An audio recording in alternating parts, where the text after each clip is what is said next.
You ever just stumble onto something so utterly wrong, it feels like you've peeked behind a curtain no one was ever meant to lift?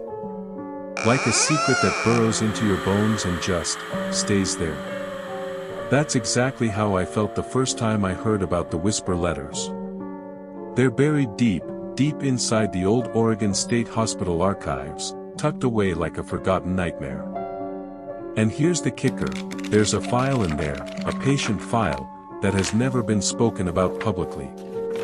Not in books. Not in documentaries. Nothing.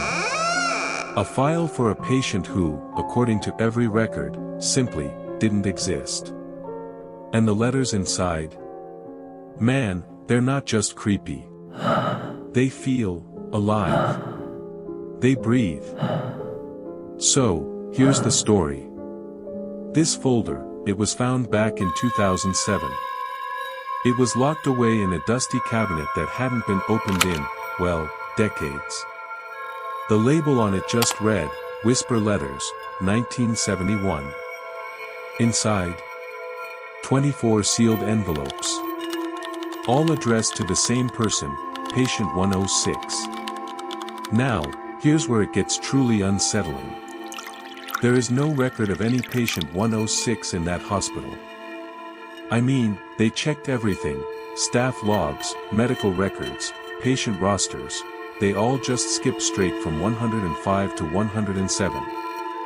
It's like someone, or something, was just erased.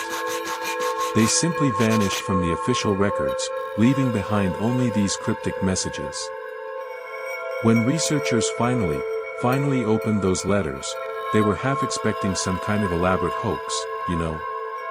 But what they found was far more disturbing. Most of the letters were typed. And at first glance, it looked like total gibberish. Just nonsense. But then, linguists got involved, and they started to notice a pattern. These weren't random characters. They were written phonetically, almost like how a child might spell a word exactly as it sounds. And the truly chilling part? The whole structure of it matched something called Idioglossia. It's a private language. The kind you usually only see in isolated twins, or sometimes, in severe trauma survivors. A language no one else on Earth understands. Imagine receiving a letter in a language only you and one other person could speak. Except, in this case, the other person was nowhere to be found. Out of all 24 letters, only one. Just one single, solitary sentence actually made sense. It was typed perfectly, no misspellings, no phonetic weirdness. It just said, stop writing that. That was it. No name. No date. Absolutely no context.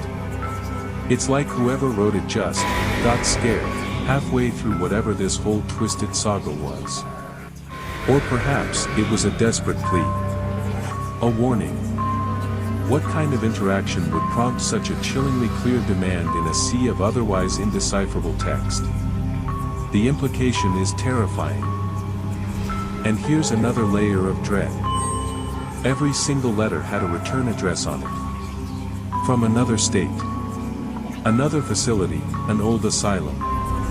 But when investigators checked, that asylum had been torn down. Demolished. Years before these letters were even dated. No forwarding address. No mail logs. It was like the building itself was sending mail from beyond the grave. Or, maybe, someone really wanted it to look that way. A deliberate misdirection, perhaps, to conceal the true source of these unsettling communications. But if so, what were they trying to hide, and why? One of the researchers, a brave or perhaps foolish one, tried to record themselves reading the letters out loud. But the file, it just kept corrupting. Over and over again. On the 6th attempt, it finally saved.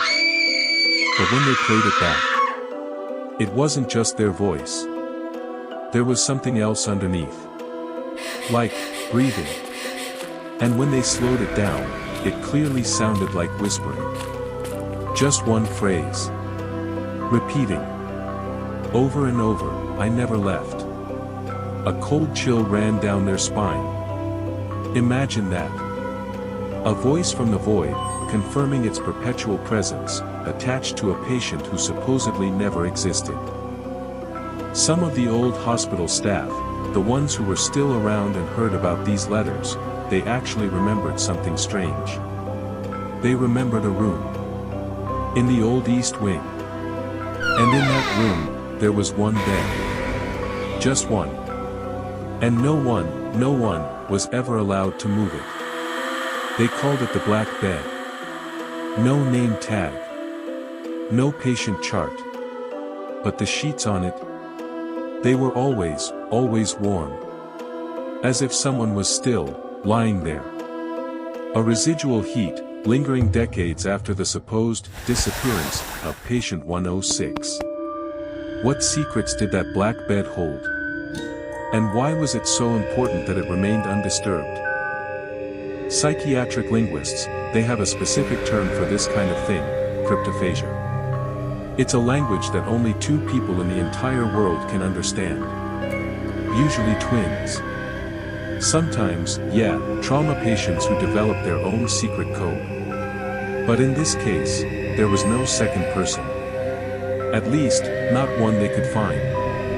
Or maybe there was a second person, and patient 106 just never made it out. Maybe the other half, just kept on writing. Sending messages into the void, hoping for a reply that would never come from the other side. The idea of a lonely, one-sided conversation spanning decades is almost as chilling as the possibility of a forgotten entity still lingering. Then, in 2019, years after all this, a janitor was clearing out some of the lower archives. And he found it. A final envelope. The 25th. Still unopened. Addressed again to patient 106. But this one had no return address. It's currently locked away, sitting in a drawer in the hospital's restricted archive. Some people who've been near it swear it hums when the room goes silent. Others say it's just, waiting. Waiting for someone to finally open it. Waiting to reveal its final, possibly most terrifying, secret. What could be inside that last letter, after all these years? Here's the part that truly gets under my skin. Every single person who has spent time studying these letters, digging into this story, they all claim to have had the same dream afterwards. A face. Pressed right up against glass. And it's repeating their name. Whispering. Begging. To be let in. So I have to wonder, if patient 106 never existed, then why do so many people who have never met each other, swear they've seen him? Why does the memory of a non-existent patient plague their minds? Is it the letters themselves that are cursed? Or is patient 106, the one who never was, still trapped somewhere, reaching out from the archives, whispering for someone to finally acknowledge his existence? With every twist and turn of the plot, your incredible support, your likes, comments, and shares, truly fuels our descent into the unknown. We couldn't uncover these unsettling truths without you.